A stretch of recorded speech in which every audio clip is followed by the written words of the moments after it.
All right. So hello again. Thank you for giving me voice.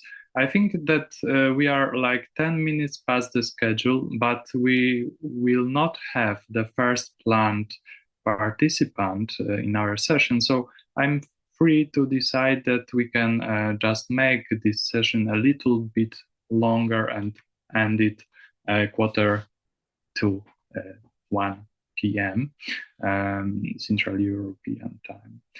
So without further ado, I would like to introduce a session that is focused around three different composers, Hildegard Westerkamp, Grażyna Pstrokońska-Nawratil, and Stefan Węgłowski, with three different scholars from three different places in Poland.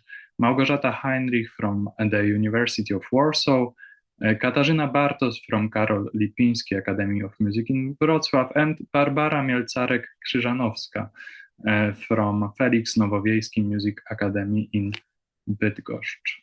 Let's start with Małgorzata. Małgorzata Heinrich, I will try to introduce her quickly. She just finished her studies, master studies at the Institute of Musicology in Warsaw, and received a special award of Zofia Lissa for the best master thesis in the year that she accomplished her studies. Her work was especially appreciated because of the visual analysis of modern music, new music that she made for her work. And I think that we will have a chance to look into her ways of doing it during her paper. Apart from being a musicologist, Małgorzata Heinrich is also a music critic, active in this field, also as an editor of Glissando Music magazine, the biggest Polish magazine devoted to new music. And she also has finished her studies in management as well. So without further ado, please, I'm giving the floor to Małgorzata Heinrich. All right, sorry, I was just saying thank you for the very nice introduction. I'll start sharing my screen, so please let me know if you can see it. Can you see it? Yes.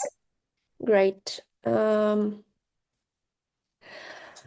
All right, so as Dr. Siechowicz said, I will present part of the visual analysis, but my presentation will be about Hildegard Westerkamp's Beneath the Forest Floor and its graphic analysis, and how the sound and the piece helps in regrowing the relationship between the human, nature, society, and self.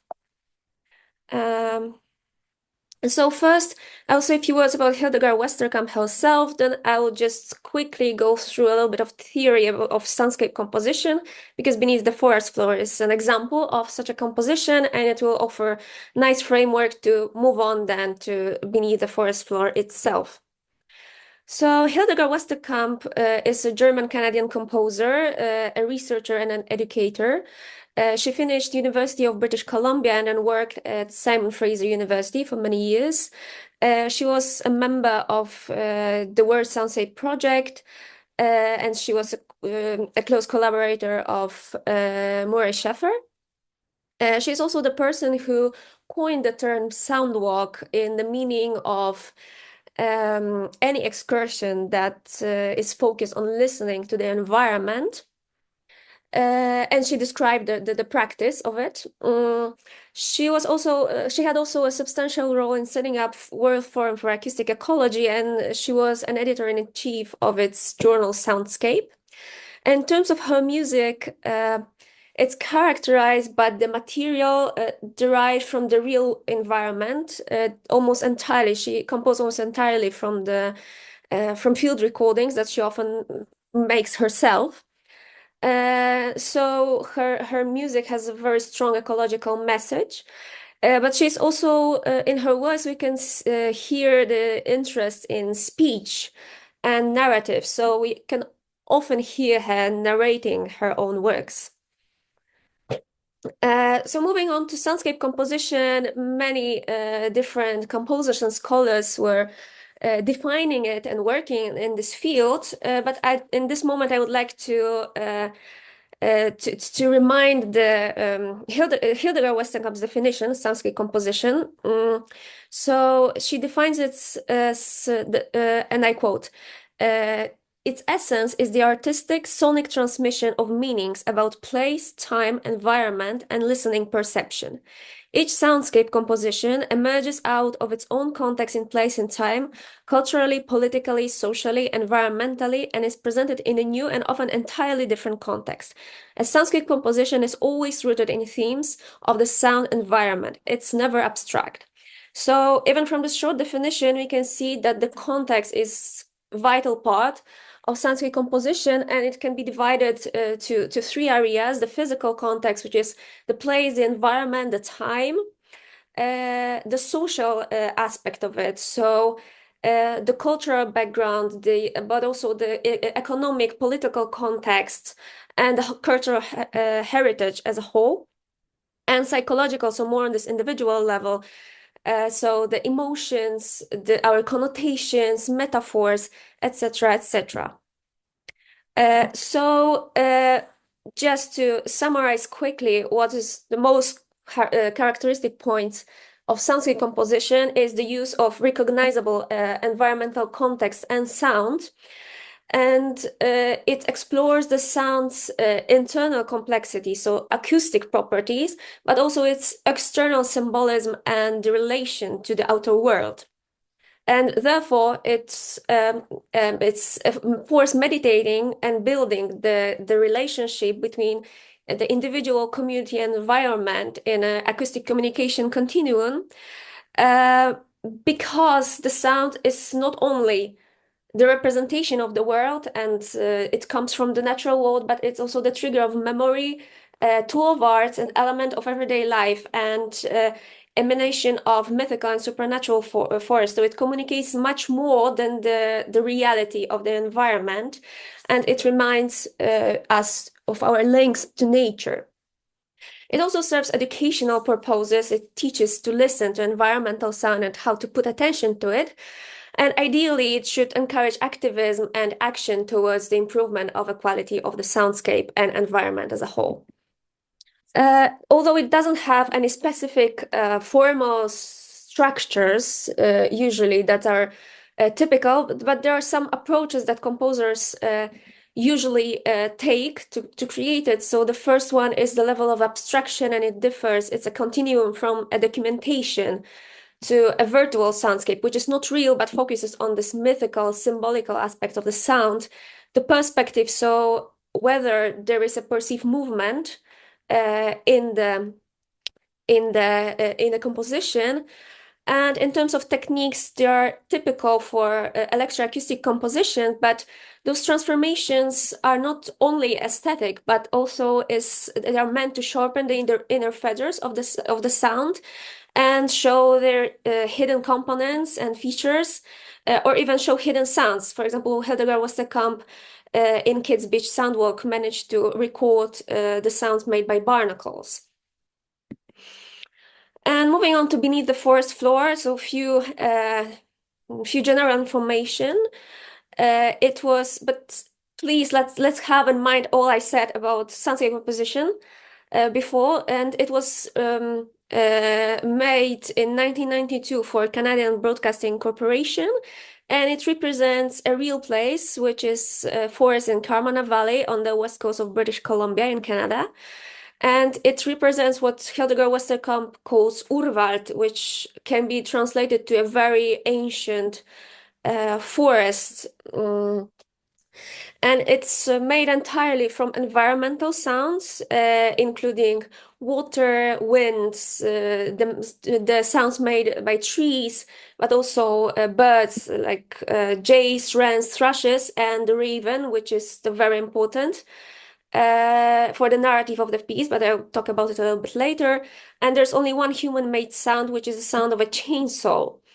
And the sounds are both appear both in their original form and the transformed form.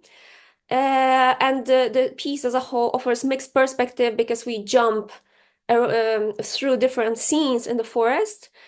And it represents a real and metaphorical journey inside the forest, but also inside its deep symbolical meaning. As I said before, the types of techniques, electroacoustic techniques used are pretty typical for electroacoustic music as a whole.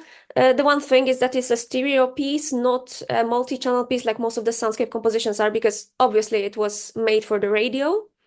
And even though it doesn't have a predetermined structure by the composer, I think we can see like 4 sections that are defined by different affects and ambience and dominating sounds, and they are divided by expressionally neutral bridges.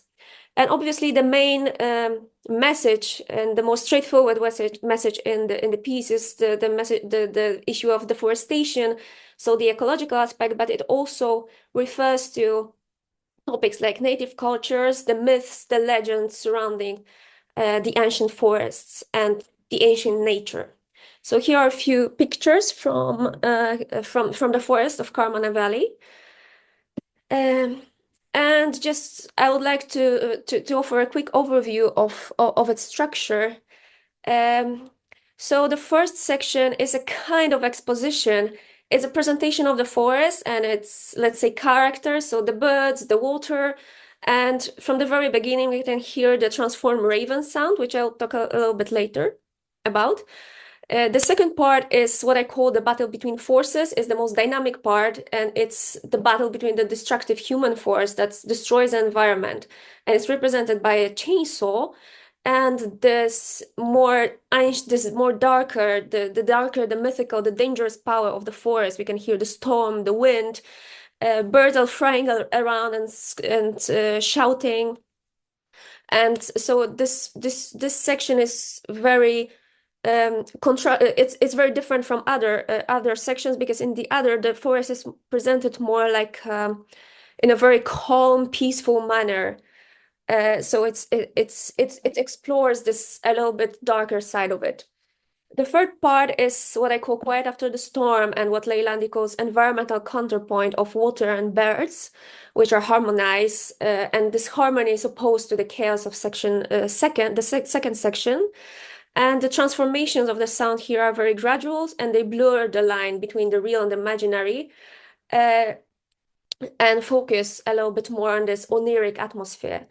And the fourth section is what Leilandi calls a reprise, and it's a kind of reminiscence of natural sounds from previous parts and the most important music motifs. And again, it's all the section and the piece as a whole is framed by the transformed croak of a raven. And the raven is a very important character in the piece, and not only as a framing device and as, let's say, a musical leitmotif, but also in terms of its metaphorical and symbolic meaning. So this transformed raven croak that we'll hear a little bit later is meant to imitate the drums of the native inhabitants of British Columbia. In this culture, it was a totemic bird, and the totems were made of wood from the forest. So this suggests the cultural and societal relationship with the forest that used to exist between people and nature, which is no longer there. The forest is being destroyed, and I also see here the parallel to the colonialism, to this issue, and this uneven balance of forces between the environment and human destruction may be correlated with this uneven balance of forces between native inhabitants and the colonizer who was actively destroying the culture. We also can hear the not only old raven and transform raven, but also their croaks in their original form, and the juxtaposition of young and old raven, which I believe may also suggest a kind of a natural rhythm, the circle of life, the renewal, and the renewal of life that appears in the nature. But apart from that, I would like to show a few examples of sounds that can be translated, and some of them are translated personally by Hildegard Westerkamp to a metaphor and the meaning they are meant to communicate. So the juxtaposition of real and transformed sound, as I said before, is this balancing between the real place, the portrait of a real place, and this and the world of our associations, connotations of this mythical power, the legends, the fairy tales of the ancient forests.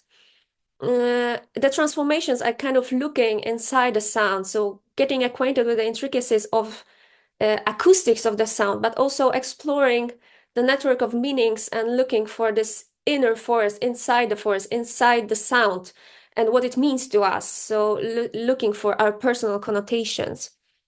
This natural rhythmic patterns that are then looped and used as a musical rhythmic pattern is kind of listening to this inner music of the forest, its natural cycles, and reusing it for musical means. The juxtaposition of natural sounds and the chainsaw, this ancient life and modern structure, and exploring our emotions, considering this disappearing of the forest. Finally, so taking that all into consideration, this soundscape composition beneath the forest floor, it's not only an encounter with the real forest flora and fauna, but it's a portrait of a relationship with the forest, a relationship the composer has, but also it's a portrait in making of our relationship with the forest while we listen to it. So here in the composition, the issues of ecology, culture, of society, and different personal issues are tackled through a meeting with nature, the real nature, but also the myths, symbols, and associations related to it. And I would like to quote Hildegard Westerkamp, what she said about the work in the program note. Beneath the forest floor is attempting to provide a space and time for the experience of such peace, meaning the peace of the forest. Better still, it hopes to encourage listeners to visit a place like the Karmana, half of which has already been destroyed by clear-cut logging. Aside from experiencing its huge stillness, a visit will also transmit a very real knowledge of what is lost if these forests disappear, not only the trees, but also an inner space that they transmit to us, a sense of balance and focus, of new energy and life, the inner forest, the forest in us. So we can see there's this huge, it's not only about the real place, not only about the ecology, but also our relationship with it. And as an analytical tool, I did a visualization of that piece, which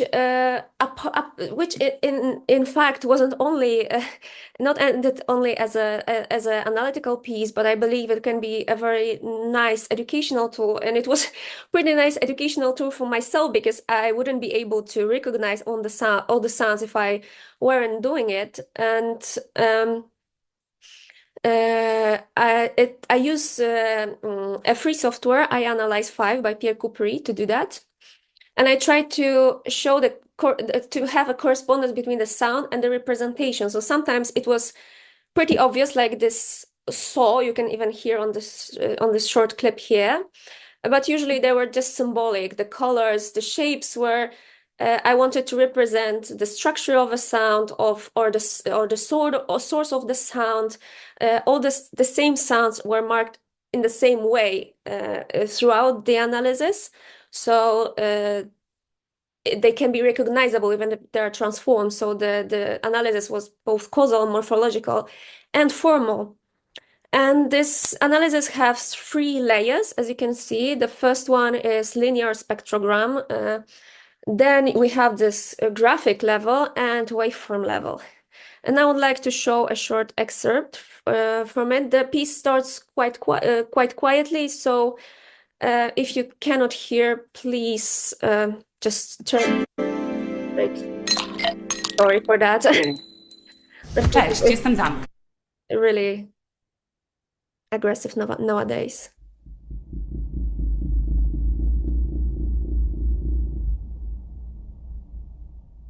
So that's the transformed raven croak. It doesn't really sound like it, but that soon enough we'll have the real raven croak.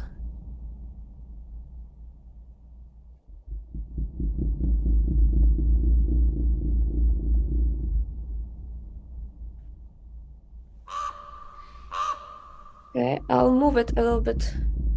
Oh, okay. So the arrow here will show the direction the sound goes in stereo format.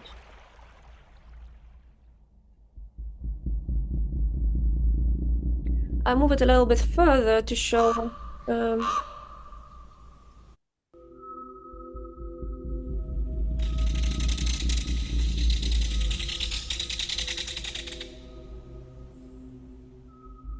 those yellow lines are the harmonized birds that are transposed to make a melody.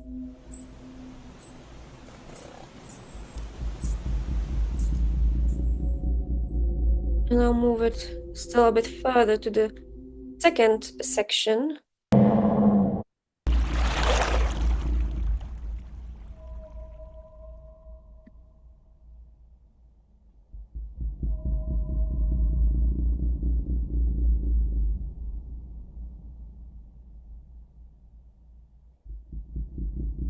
And in the original form, this analysis was accompanied by written analysis as well, so all the sounds were could be recognized.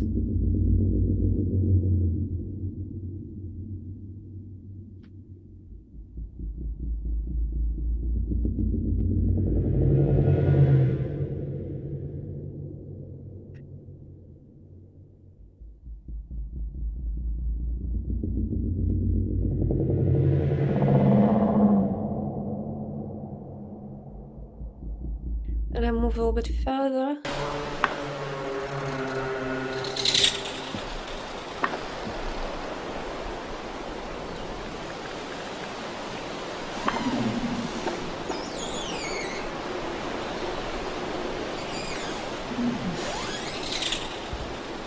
Yeah, because we don't have much time, I'll just stop it here. But the analysis available on YouTube. So if you're interested, you can always have a look at it. So to sum up, I wanted to show Beneath the Forest Floor as a soundscape composition which fulfills the postulates of soundscape composition, the ecological, the cultural, the societal meaning and context. And both my analysis and the piece itself were meant to help in getting reacquainted with the sound, to dive into inner acoustic and symbolic aspects of it.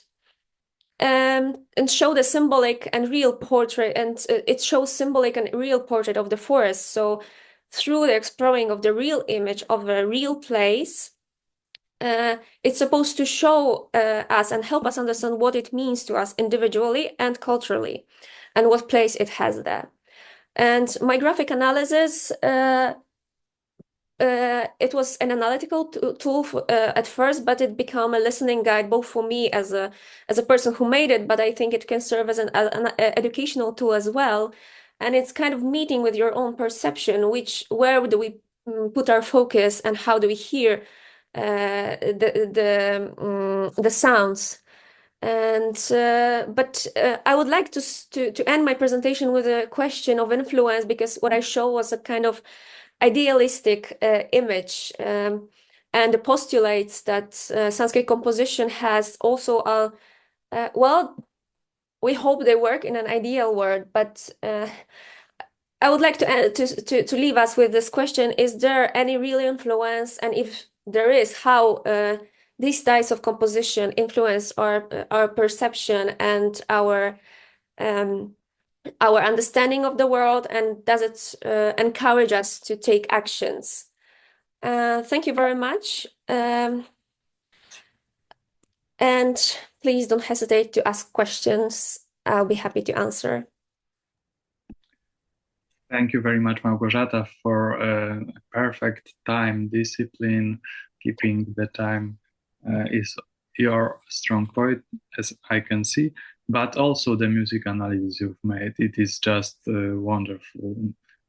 Congratulations, and I would like to listen to this piece again and with your visual guide to it.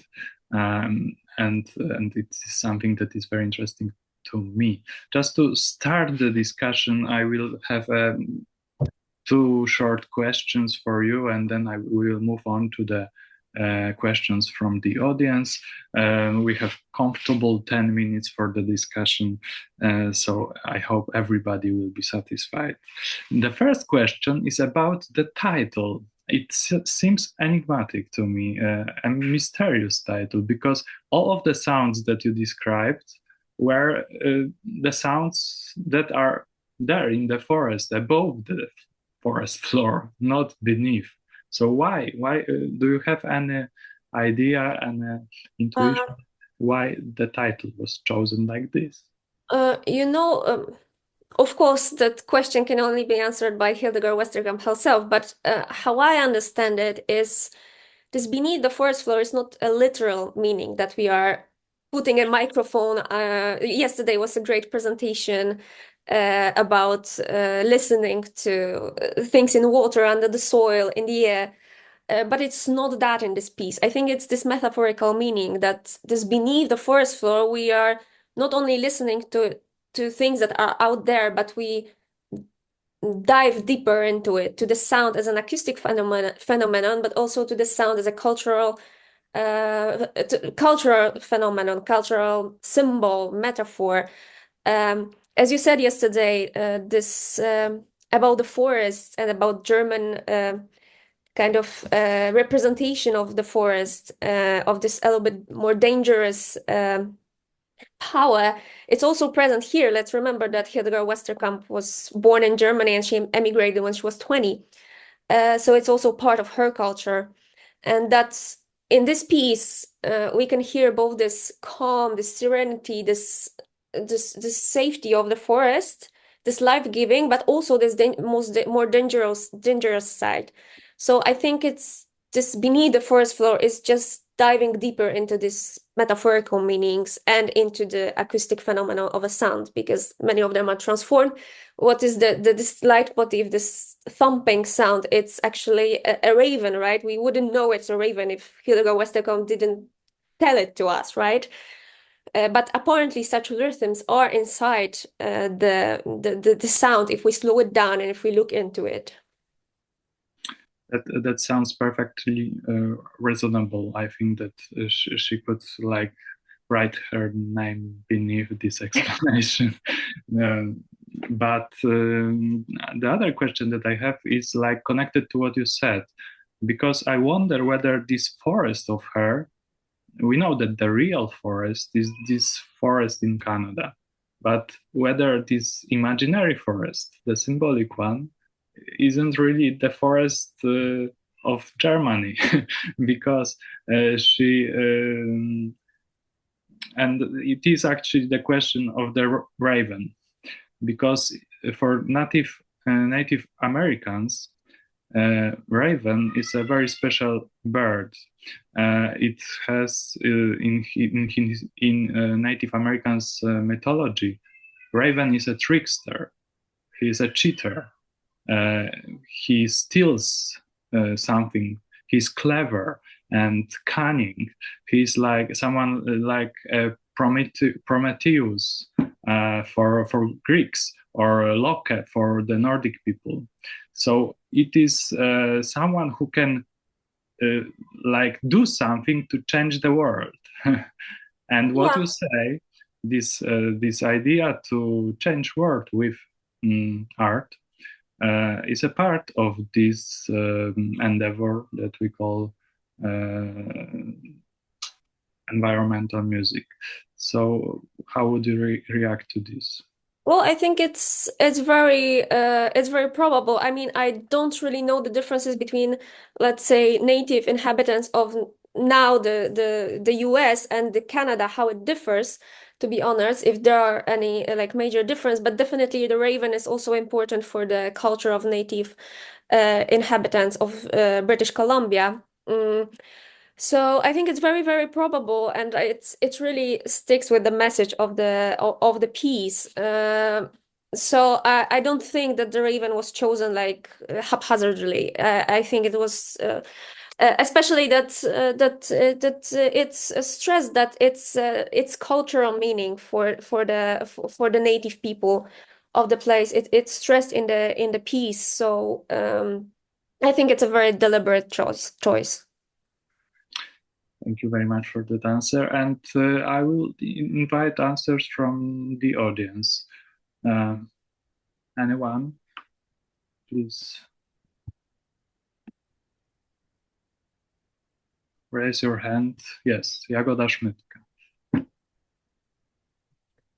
Yeah, thank you very much for your very interesting presentation. And I wanted to ask, like, it is maybe a little bit more general question, but like a graphic analysis. And was there also a score, like a graphical score for this electronic piece? Because, like how to distinguish all those layers only by listening, to know this was this sound, this was this, or how was the working process? And there is also one composer and I think a music theorist from US, but I don't know now exactly which school, and he also does a lot of this. Oh, we don't hear you now. Yes, someone muted me. Oh, okay. I hope by accident. Okay. Yeah, and is it a tool that you use more often, like the graphic analysis? Okay, so I start with the first question and I'll share my screen because I think that way it will be easier. I'll go back to this YouTube. Well, let's stay here. Obviously, there's no original score for this piece. All the information I had was some descriptions of it by Hildegard Westerkamp and other scholars in that she talked about in the interviews. So, for example, I knew that this first sound was a raven because otherwise I would have no idea, right? But what I did here was first, here the spectrogram is just minimized to just, so you can just see it, listen to it. But what I was doing, I was having it full screen with a waveform downside, and I could see on it, see different sounds in it. So, for example, here, you can see that something's going on there, something's going on there, and something's going on there. Here we can see that there's some kind of glissando going down. Oh, I'm sorry, I don't see the arrow, or do you point Yes, now? I point, but apparently, so I don't know what. But amplitude, I see. I think we all see the amplitude because it is there, like in the window. There is the analysis, and there is also the amplitude. Sorry. I think if you share your screen and not the window, we will see the arrow. I'll start again. All right. Now, can you see the arrow? Yeah, we know. Yeah. So here you have the spectrogram, which as I was working was full screen with the waveform down there, and in the waveform and in the spectrogram, you can see, for example, that something is going on here in this amplitude, in this frequency, here and here. Here you can see that there's some kind of glissando. So the spectrogram itself was a little bit of a guide for me.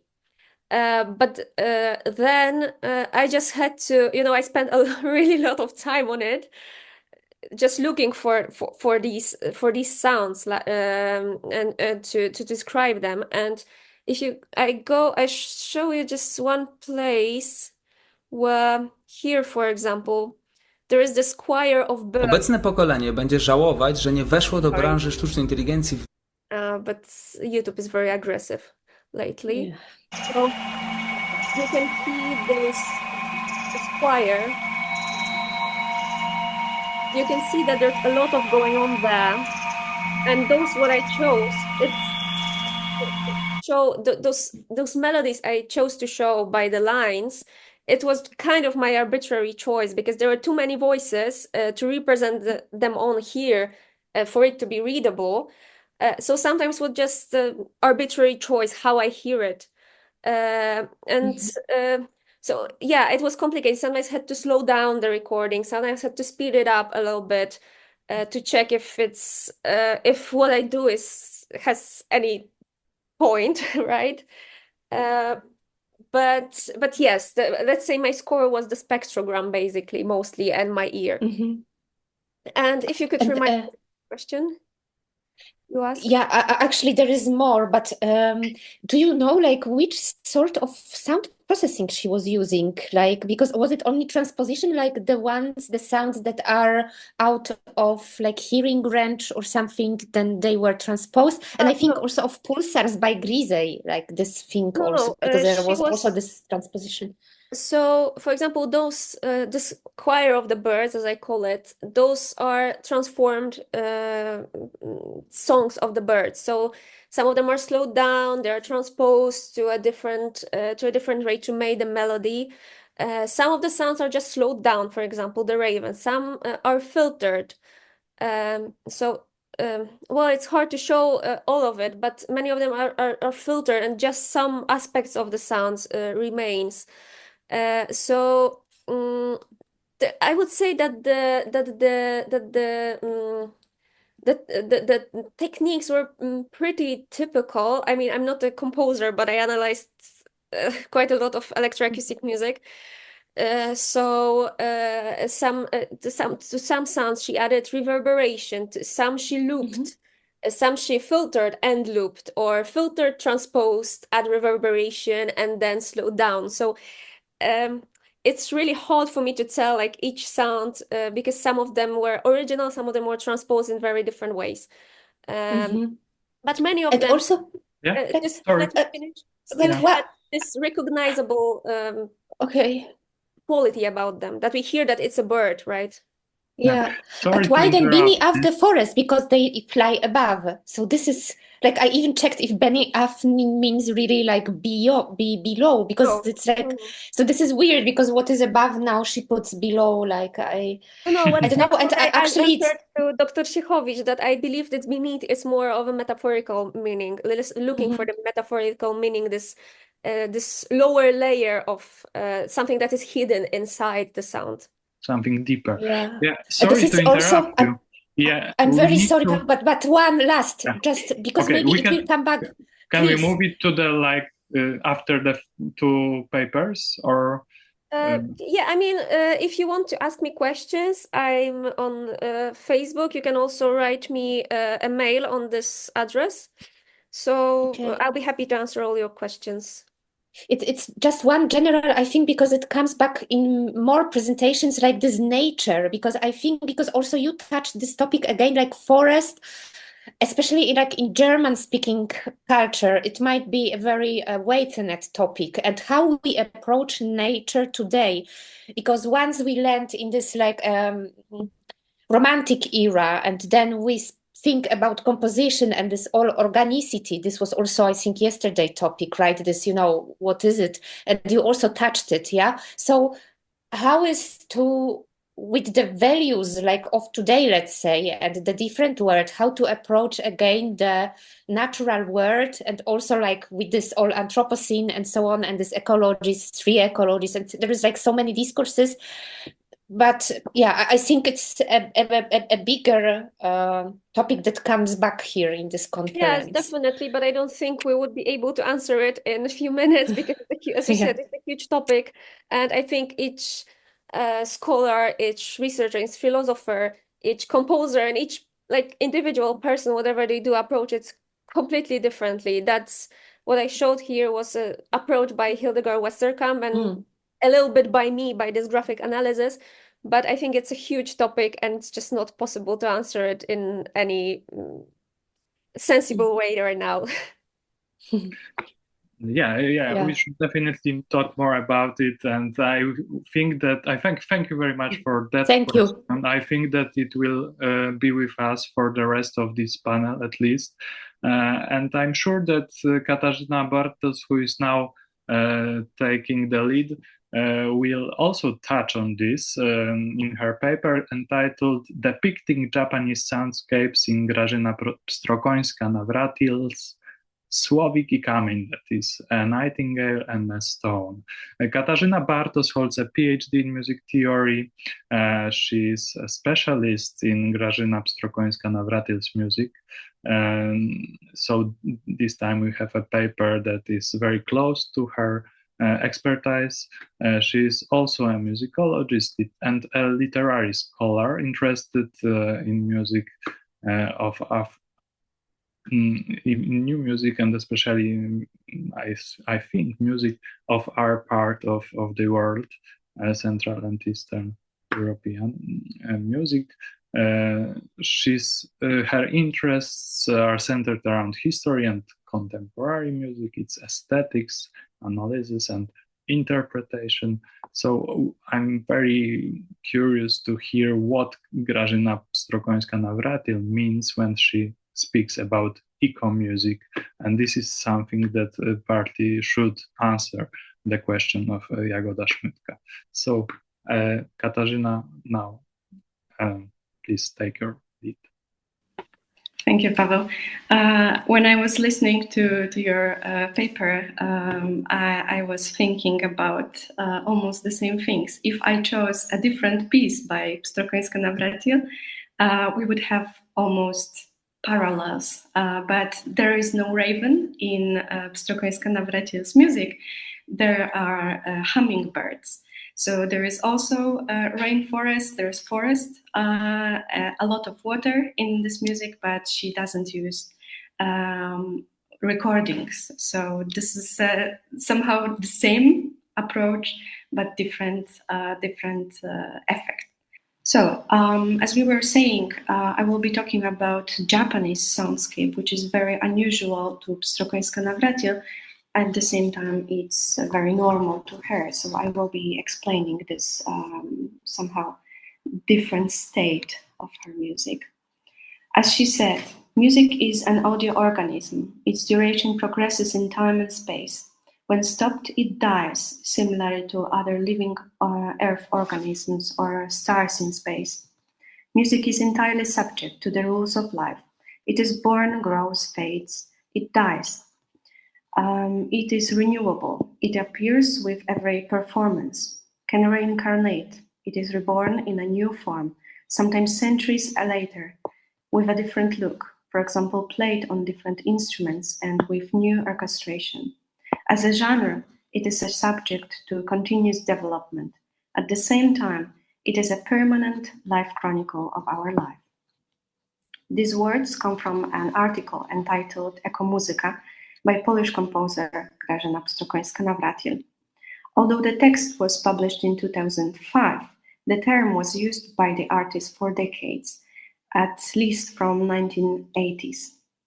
As she understands eco-music, it is a human-friendly art of sounds inspired by nature.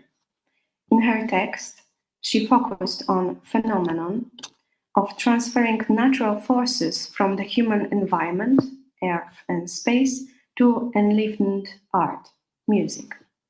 The composer did not set out to create a new theory, but wanted to give a name to what she believed and observed.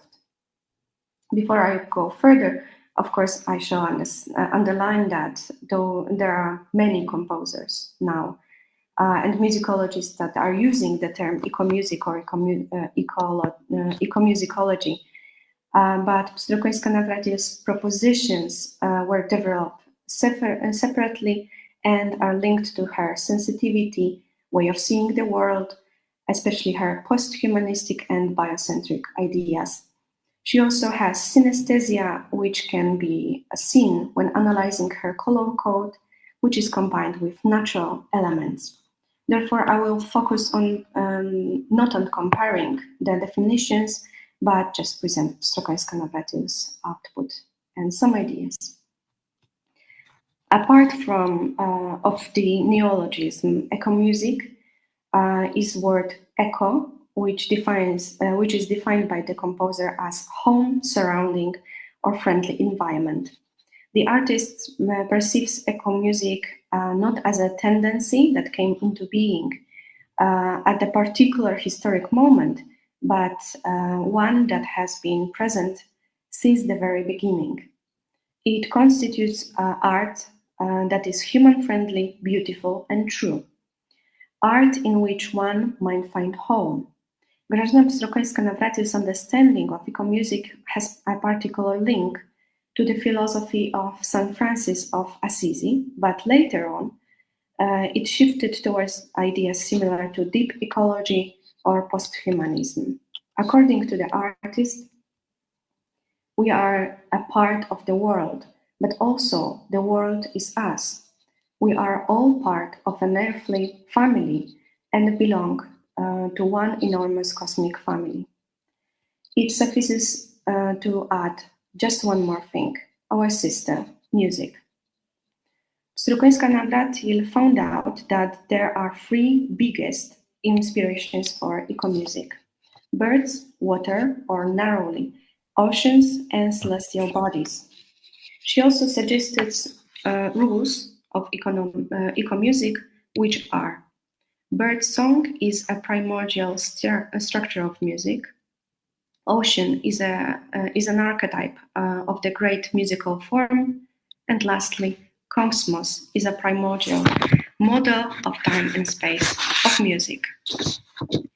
Because of limited time, I will just focus on one particular piece and one movement of it.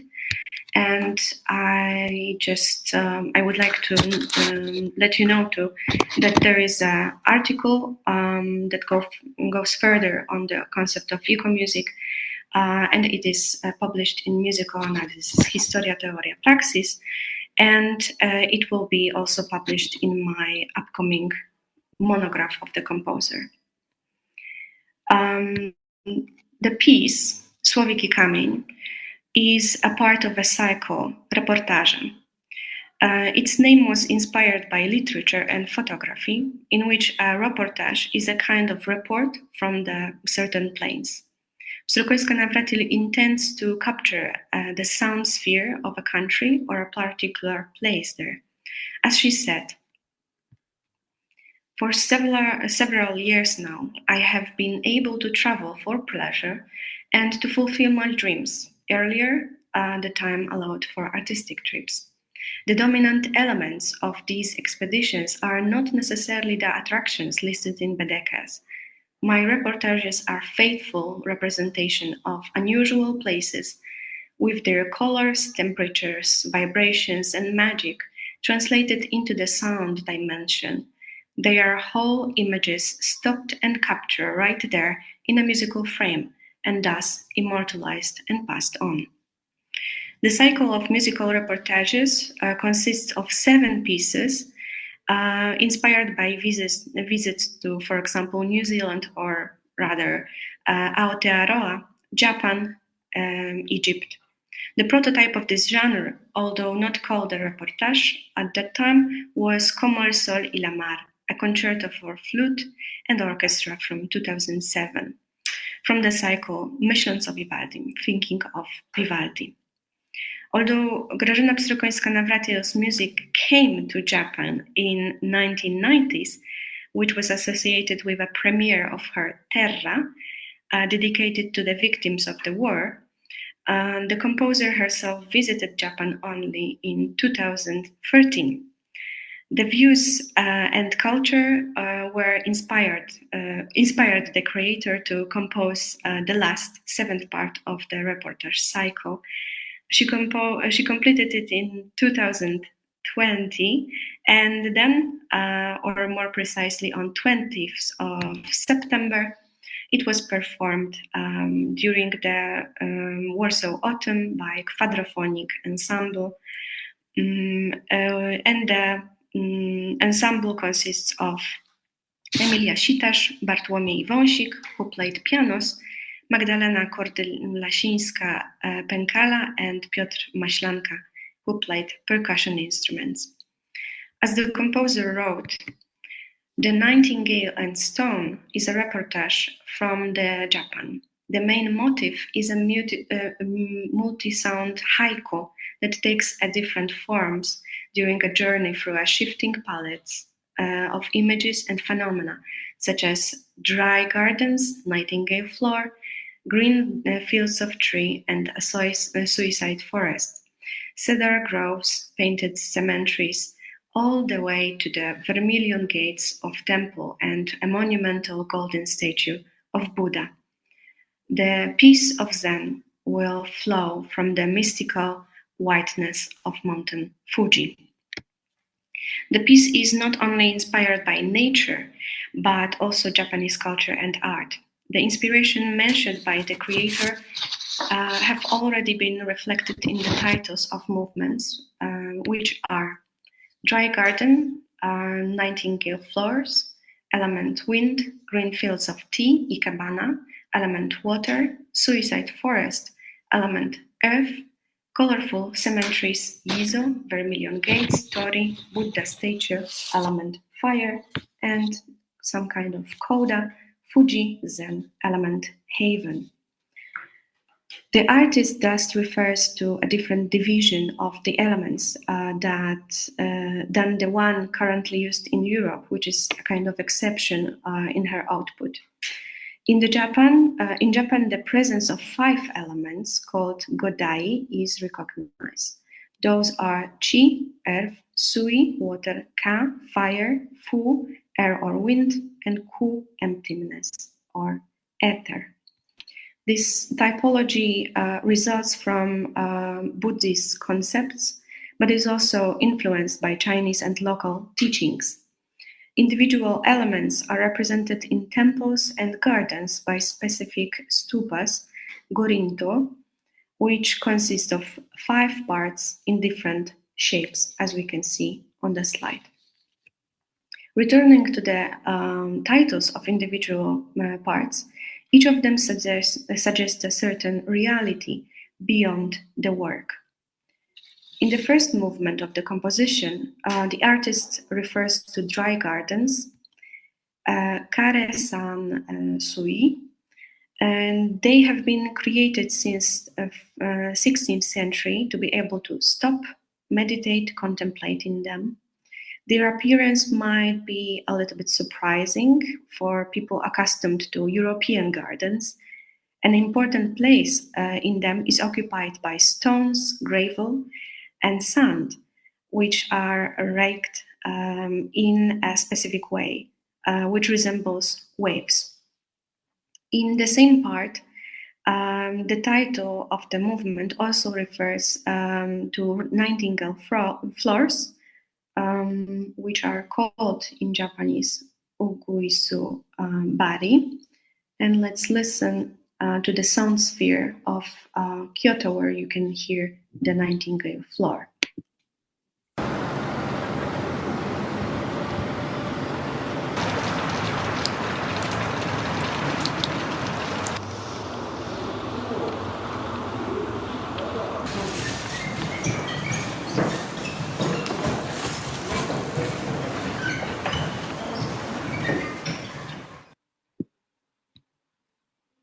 So the floor is made to warn of danger, because when somebody stands on them, they make a sound.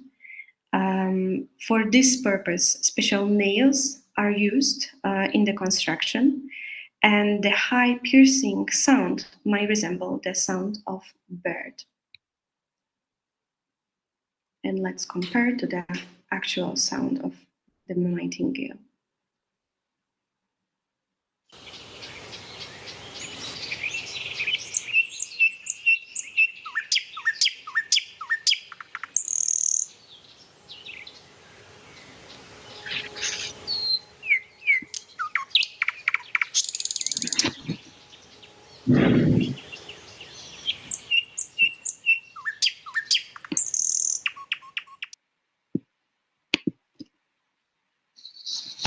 The element linked to this movement is wind, fu.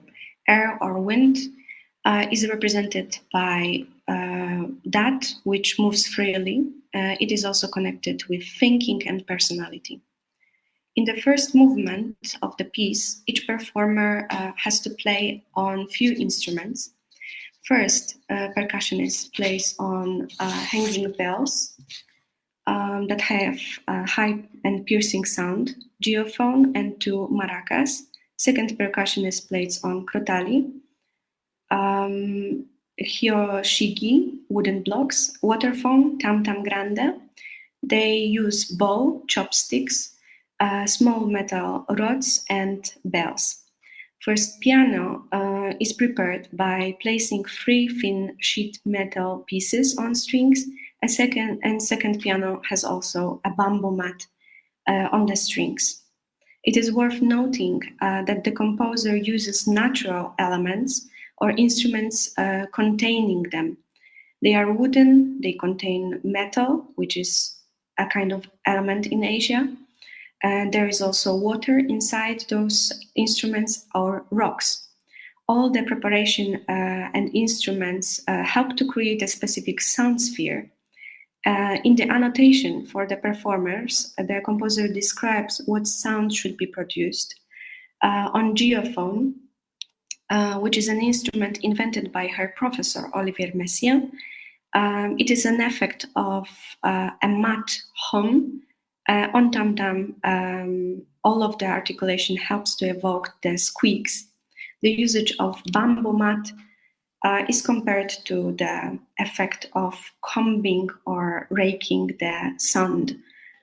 And there are squeaks on waterphone, which resemble the sound of the floor, and therefore the sound of the bird. When clusters are played, the composer wrote, tigress leads cups across the sea, dry garden in Ryoanji, Kyoto. Tigers are made of 15 stones. There is constant humming, the volume increases. It is worth underlining that the way the music is written down also suggests representation of something flowing, something light. At the beginning, there is a kind of leitmotif called haiku. And each part has its own haiku.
I will be summing up.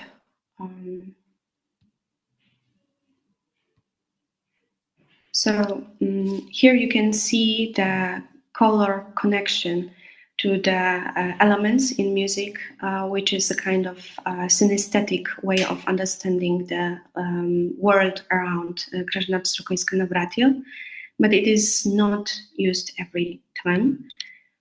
She also uses a technique called technique of shifting structures, and both of those ways of understanding the music are linked to her sensitivity, but also to the fact that those are things from the nature. Here you can see, as she understands it waves of sounds. So she takes care of our smaller brothers, which are animals. She also tries to write authentic music for authentic people and authentic nature. She rejects colonial traditions. For example, she wrote that her piece is called Aotearoa, not New Zealand. She wants the human and non-human opposition, or nature and culture opposition, to be gone. And in her music, she's very advocate of the world around us. And as she says, we are but a medium that receives and transmits impulses of the world, less or more perfectly. We should not disturb this natural order. Then, in our art, devoid to falseness, devoid of falseness, we will keep the truth. Thank you for your attention. Thank you very much.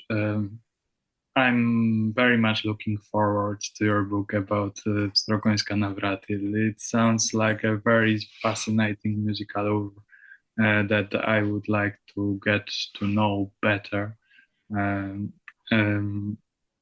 To start the discussion, I will ask just one question. What intrigued me was Pstrokońska-Nawratil's mention of haiku in her description of this work. And from what I know, haiku originally, it is a form of awareness to the fleeting moments, and haiku masters, the poets, were also journeymen. They were always on the road. For example, Basho, the classic of haiku, he was such a person who was always on the road, and like through traveling, he was experiencing his life and putting these experiences into the form of haiku. So I think that it suits very well to Pstrokońska-Nawratil's reportages and perhaps other music as well. So I would like to ask you whether the idea of haiku is somehow present in her music in other ways, or is it just uniquely mentioned in the context of this particular work? Yeah. Pstrokońska-Nawratil is a person that explores all of the arts. So she also wrote some poems, for example, for Mieczysław Tomaszewski. They are published, you can read them. Those are aphorisms.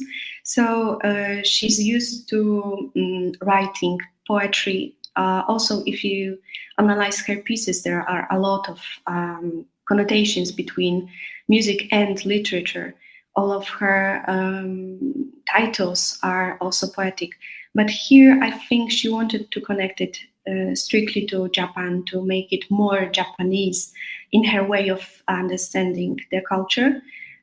Those are just leitmotifs. Those are the very short melodies or rhythmic structures that come and go. So I'm not sure whether this is something that she would explore more.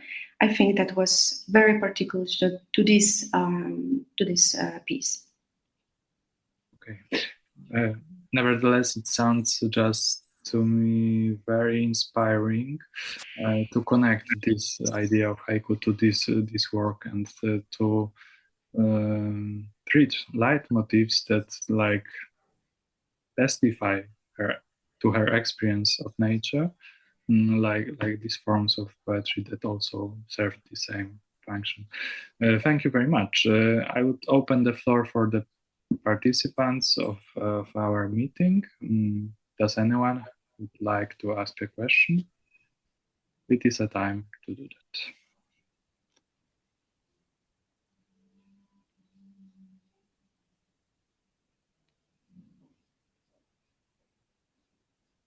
Just raise your hand or turn on your mic.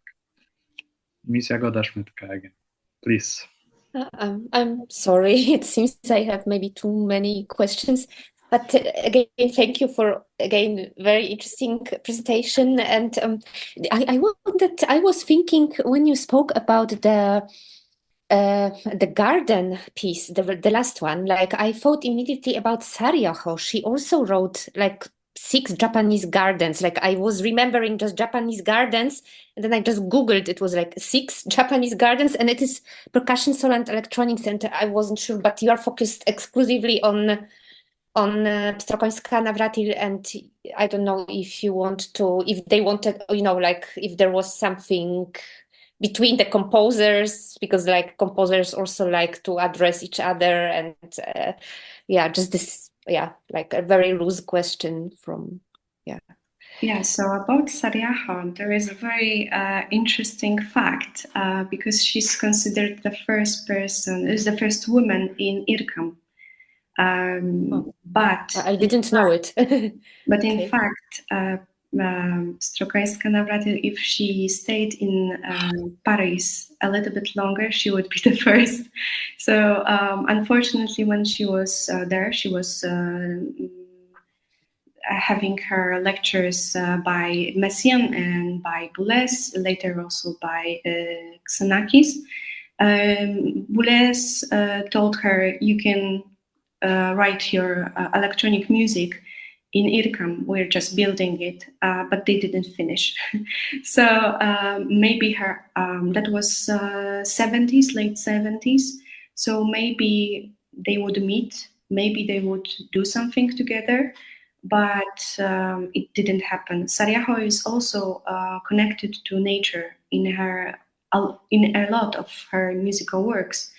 In my book, I also mention her to give the context of how the nature is shifting and how we understand it differently, how we approach it differently. So her way of understanding it is more connected to using the electronic music. And in Pstrokońska-Nawratil, there is just one computer piece. She uses maybe amplification, but most of the sounds have to be made by the performers themselves on acoustic instruments. So this is very interesting that they are exploring almost the same things, but totally differently. Mm-hmm.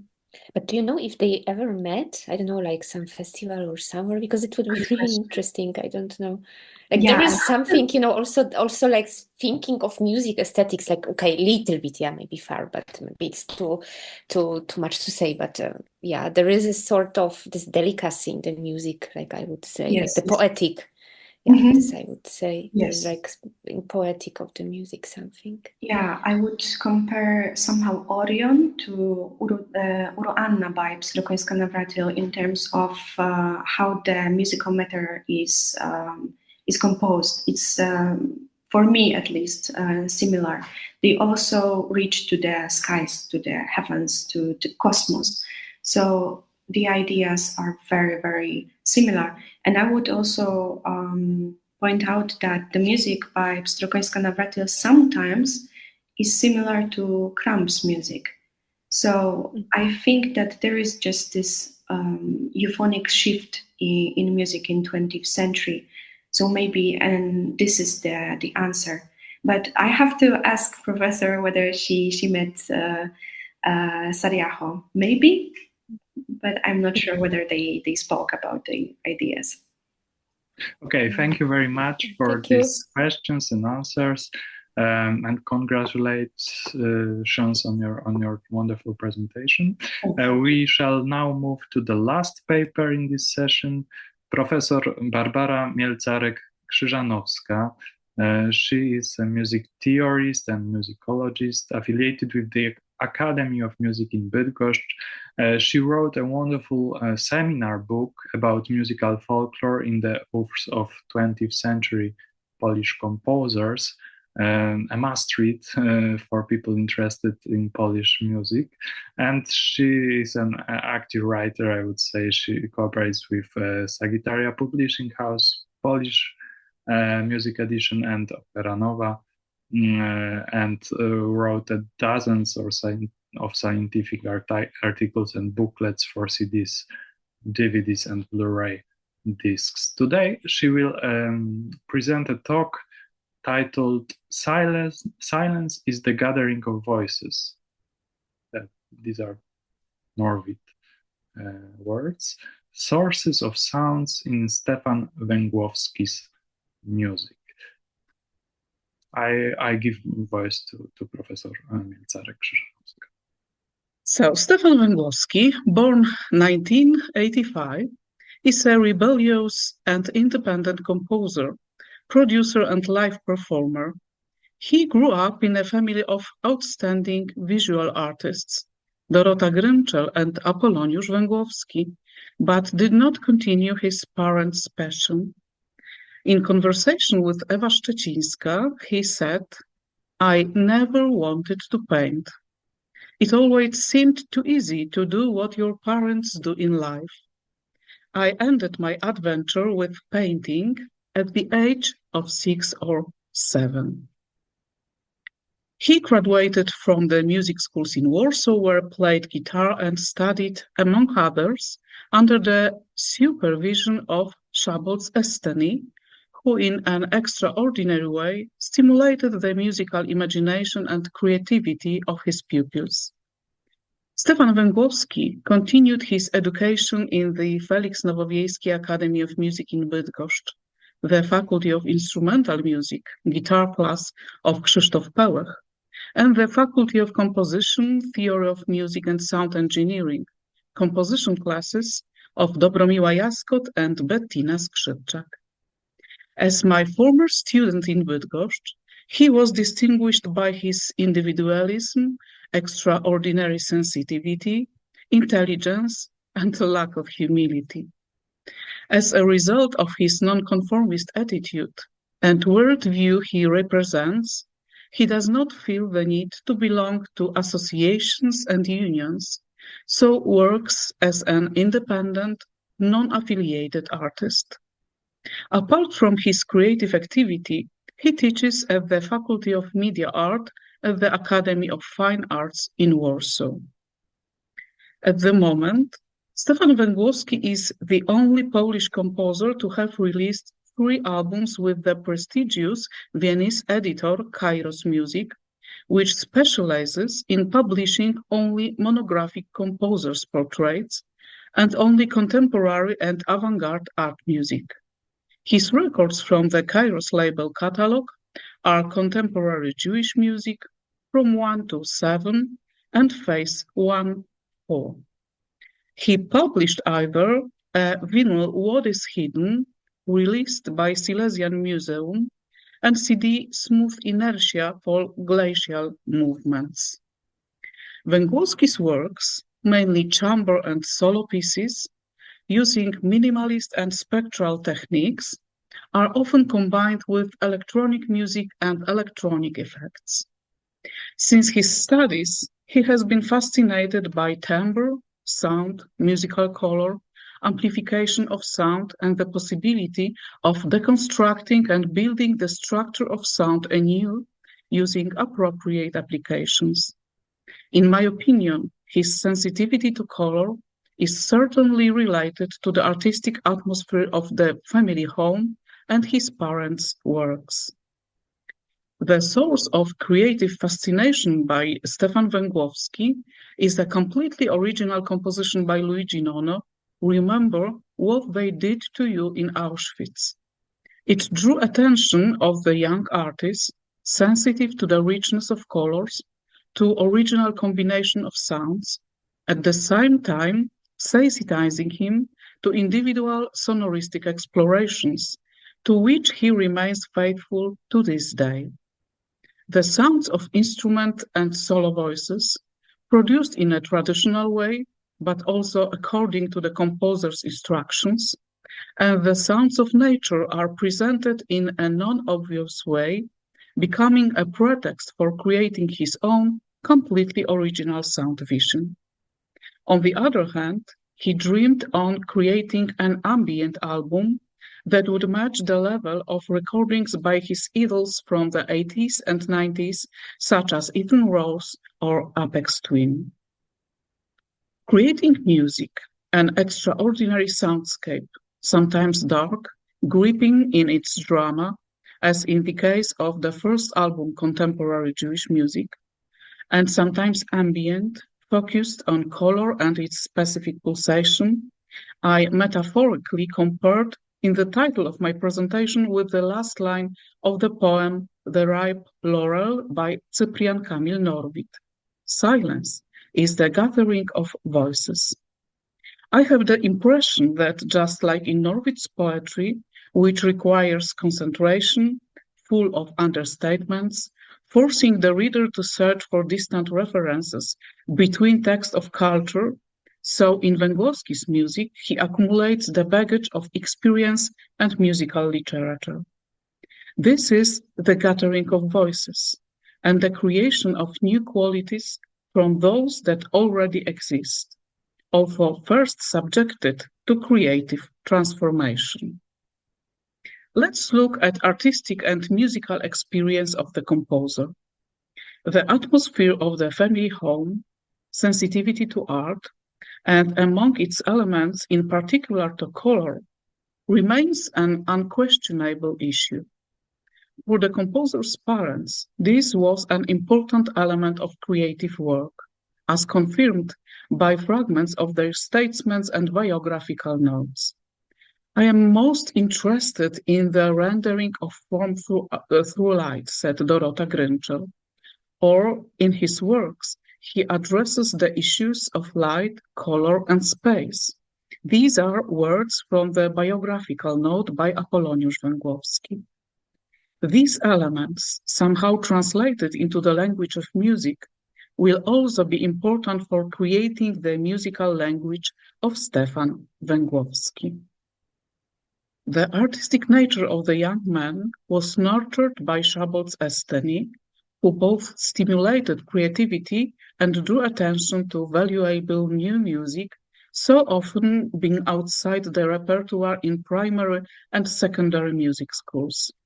Conversations, making music, and encouraging improvisation certainly contributed to the awakening of the creative imperative of the young, talented student. An important episode related to the Academy of Music in Bydgoszcz, initially with the guitar class and then composition, contributed to a significant expansion of the canon of musical literature. Węgłowski recalls the summer homework he received before starting composition class of Dobromiła Jaskot. When I started my studies, I had to listen to 20 kilograms of CDs in 3 weeks. I still remember how a giant-able bag of these CDs was lying in my room the entire summer. I think that every constantly developing artist has such periods in which absorbs external creativity. A person becomes a prism through which the experience of other passes. Then you have to disappear for a moment, retreat into yourself. Personally, I like such states. They help me a lot. I learn a lot then. This is confirmation words by Josip Brodsky. The more indebited the artist, the richer she or he is. The composer recalls that he realizes his creative projects in company of his closest friends and people with whom he shares the same emotional responses to art. The two names that appear most frequently on the albums are Adam Kośmieja and Kamil Kęska. The first of them, a friend from Węgłowski's studies in Bydgoszcz, today is respected pianist specializing in the performance of contemporary music. The second, who, while Stefan Węgłowski was studying in Bydgoszcz, co-created the sound engineering faculty at the Feliks Nowowiejski Academy of Music, is considered one of the best sound directors and recording engineers in Poland. Apart from them, the musical space of subsequent albums was also created by Weronika Dziedzic, Marcin Dylla, Anna Figurska, Maciej Jaroń, Cezary Konrad, David Krakauer, Mateusz Łasowski, Justyna Ptaszyńska, Jejong Son, Dawid Szurmiej i Mikołaj Trzaska. Moreover, after 9 years of ending of playing guitar, composer decided to record the guitar sound for the Smooth Inertia project. The production of Stefan Węgłowski's albums is always multi-stage process. All performances, regardless of whether they were written down by composer or improvised based on verbal instructions, are recorded using various techniques and types of microphones, just like recorded soundscapes and sounds of nature. Equally fascinating to him are forests, bird songs, the sounds of crickets, gryllus campestris, or toads, bombina bombina, as Marcin Strzelecki told me today. Ringing bells in small Sicilian towns, the statements of children fascinating by meeting with the composer, as well as the sound of traditional instruments, but also, for example, an out-of-tune piano. Węgłowski sometimes decides to expand the ways of articulation. For Marcin Dylla, for the album From 1 to 7, he worked for a year both on new ways of playing the guitar, using medical equipment, and together with Kamil Kęska, on a prototype of a microphone that could record not only the sounds produced by the instrument, but also the vibrations of the resonance box, a microphone that changes movement and gesture into sounds. Let's see short film showing process of recording material for album From 1 to 7 with comment of outstanding Polish guitarist Marcin Dylla. Bardzo proszę o pierwszy film.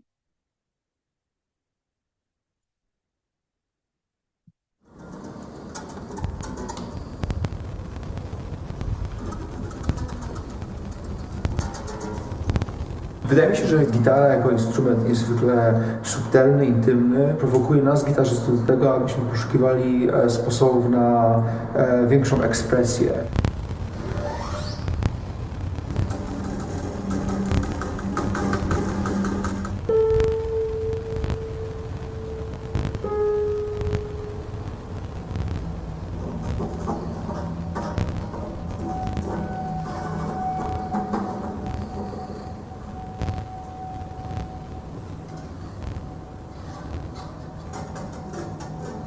Gitara i śpiew to połączenie idealne, zestawienie bardzo naturalne, które większości z nas kojarzy się z czymś innym.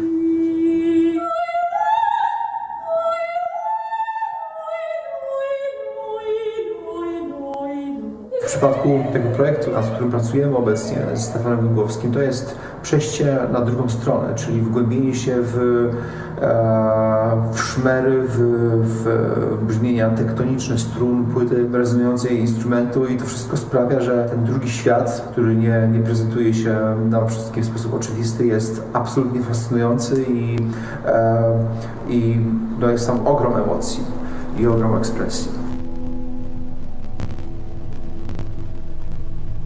Mikrofony, które zostały skonstruowane specjalnie na ten cel, znakomicie prowokują do poszukiwań w tej materii.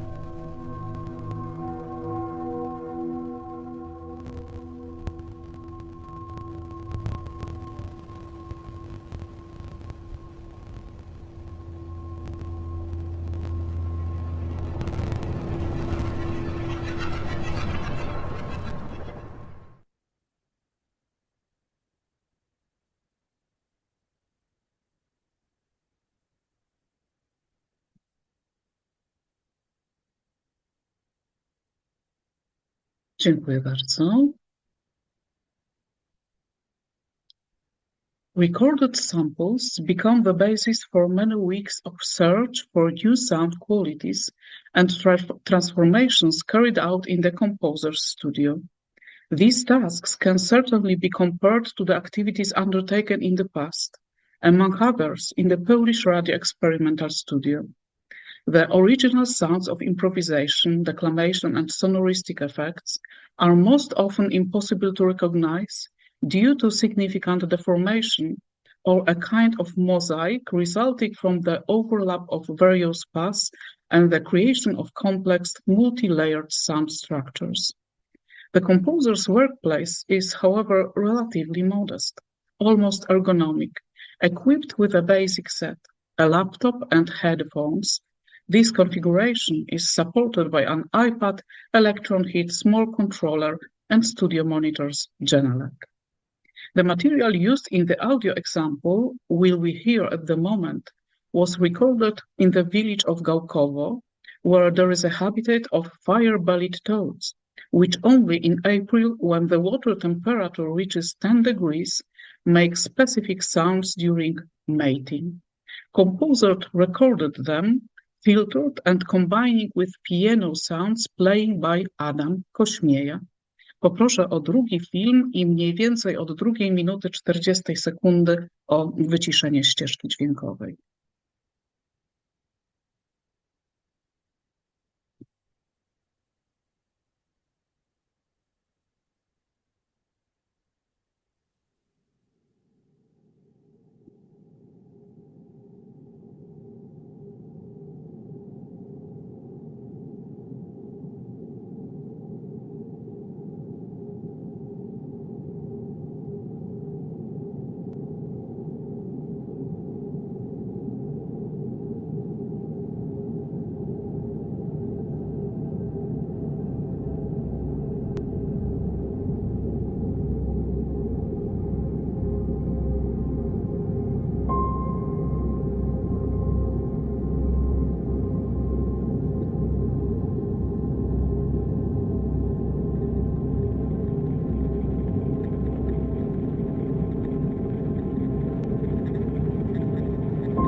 Thank you very much. And the last musical example, a fragment of musical piece from album From 1 to 7 with Marcin Dylla and Jejo Son, a project which was created after the illness and death of the composer's mother. Only 1 minute film, please.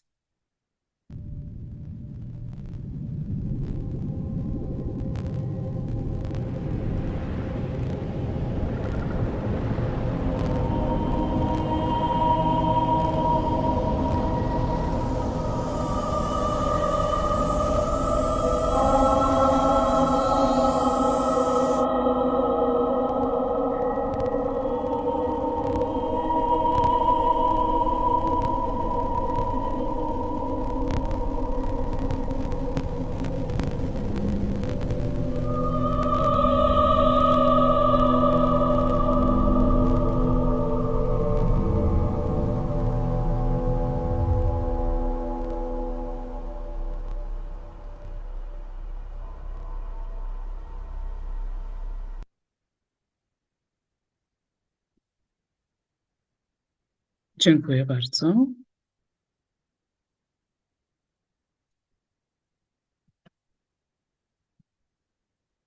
As I have already mentioned, Węgłowski works as an independent artist, positioning himself far from the circles gathered around festivals, unions, and associations. During one of the interviews, considering his place in music culture, he asked himself, "Am I on the margin?" Replied, "I hope so." He effectively and systematically implements subsequent projects, currently striving to reduce both the musical matter and the technology used. His music has found recognition among foreign publishers delighted with the unusual, coherent sound aura of subsequent albums.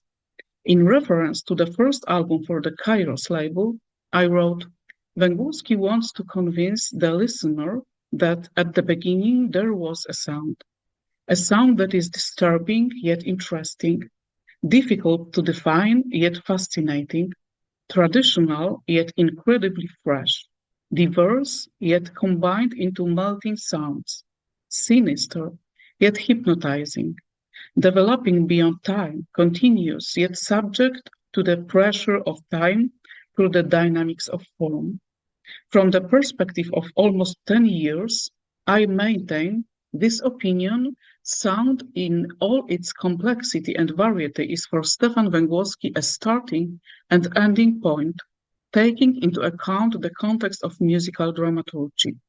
Reviewers also emphasize this aspect of his work, comparing the achieved effects with the music created at the experimental studio in Cologne, the best works of Krzysztof Penderecki, Tomasz Sikorski, Yannis Xenakis, with the reservation that by reaching for a specific technique and sound patterns, he escapes banality and creates, despite everything, his own language.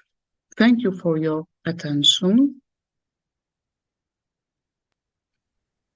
Thank you very much for keeping the time. I will open the discussion now. I think I don't have a particular question to this talk. I think I'm fascinated by this figure of that particular young composer. But I have a general question, and I think that the previous participants, presenters, might also be interested, might also want to answer this question, because the three papers that we've heard in this session, I think that they point our attention to another understanding of the term renewable music. I think that we can also understand it as a music that serves to make us anew, to renew us, the composers, the performers, the listeners, all the people who participate in this process of recycling the ideas and musics of the past and making it anew, like in the case of Węgłowski, or in the process of absorbing the inspiration from nature and making it available for humans as art.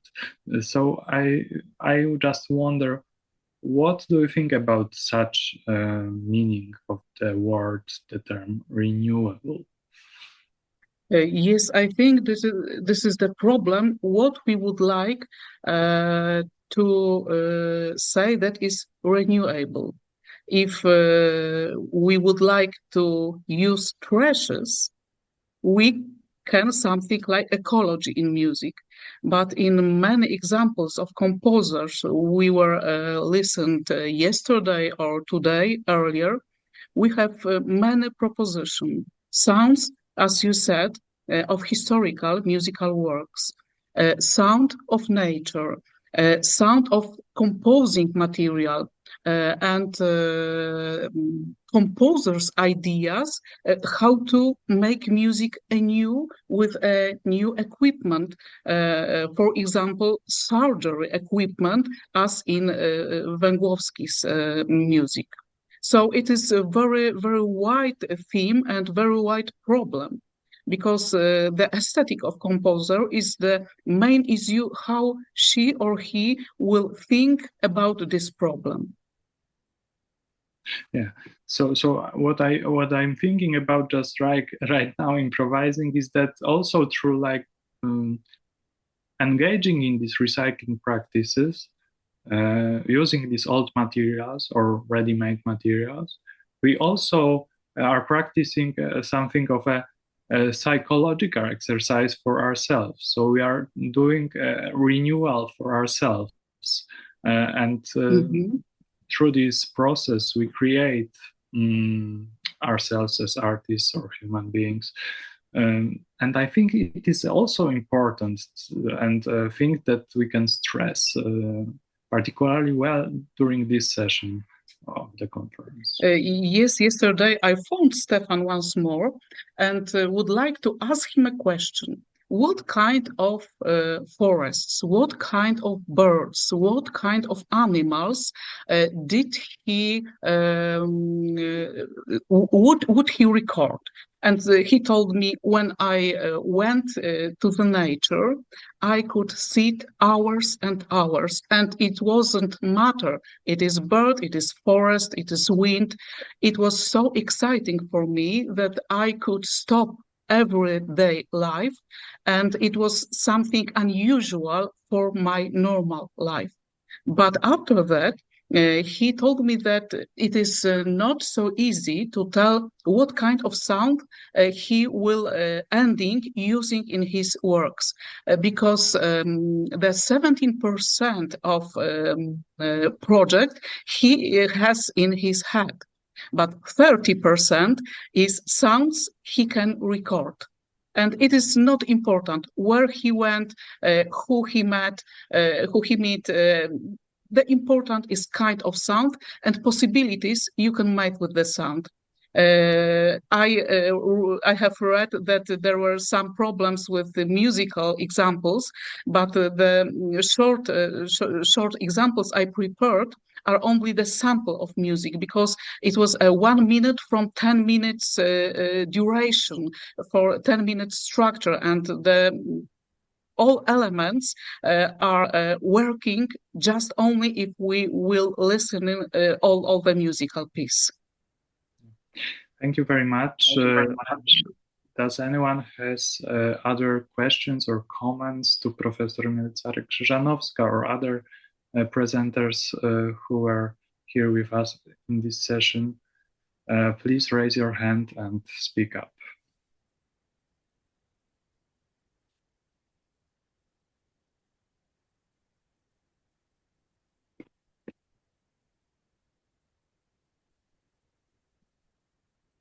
I think everyone needs a break. We need to go and take something to eat and rest and take care of ourselves and come back to the other sessions with renewed energy. So thank you very much once again for all the participants and listeners during this session and in this first part of today's meeting. And we shall meet again. I will look quickly at the schedule to confirm that. Yeah, we are meeting again at 2. So now we actually have one hour lunch break. So we almost make use of all the time for this session, even though we're one participant less. But I'm glad that everyone had time to express themselves and discuss. So we'll be back at 2. Okay. Thank you very much. Thank you very much. Thank you.